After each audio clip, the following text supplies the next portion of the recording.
very much. Can everybody hear? Because somebody's saying they can't hear in the back.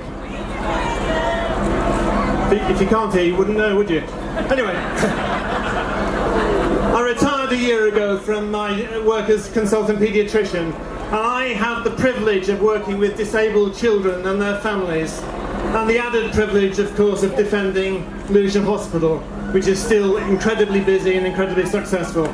In my years in the NHS, we've always worked together with other agencies, committed to helping disabled young people to realise their potential.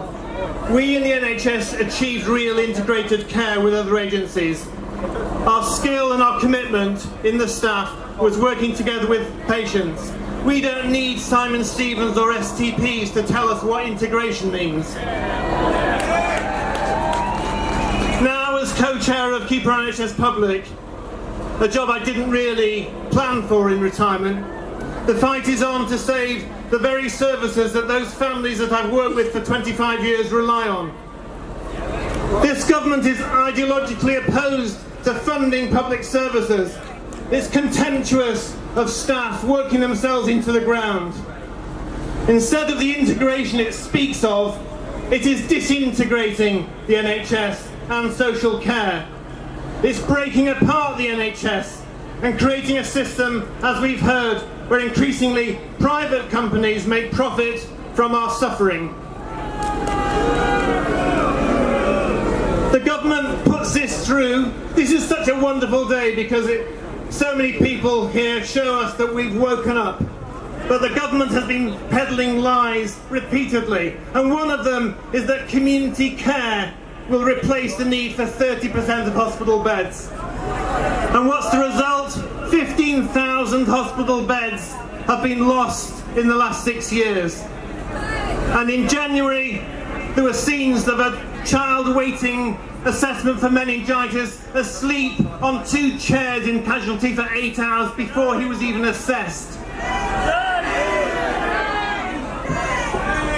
Savage cuts to community social care and to health visitors and school nurses and community nurses and public health and hospitals like Ealing, which has lost its maternity service and its paediatric wards,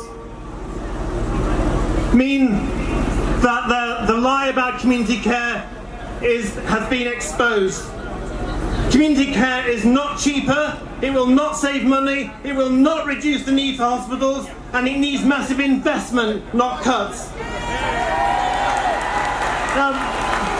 Keep Our NHS Public is 12 years old, and we've been there for holding 3 governments to account.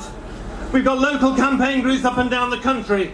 Our principle is that we must unite on what we agree on to defend the NHS, not pathetically divide on what we disagree on.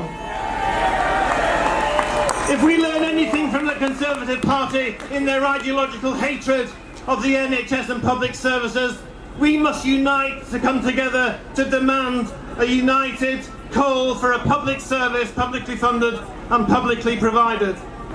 We're proud of what we achieved today, proud of the demonstration, but the only value of coming here today is if we go away determined to get involved and join in the battle for our NHS and social care. I'm finishing now, but I heard an ambulance speaker the other night saying that she daily sees elderly people in their beds calling out an ambulance service having failed to have their social care visits, mentally disturbed people unable to get any care from social care. We demand on this demonstration public social care as well as public health care. So please resolve today to join us in tomorrow's battles to win back a comprehensive, well-funded health service and social care for all. Publicly funded, publicly managed and publicly provided, and see you soon in battle.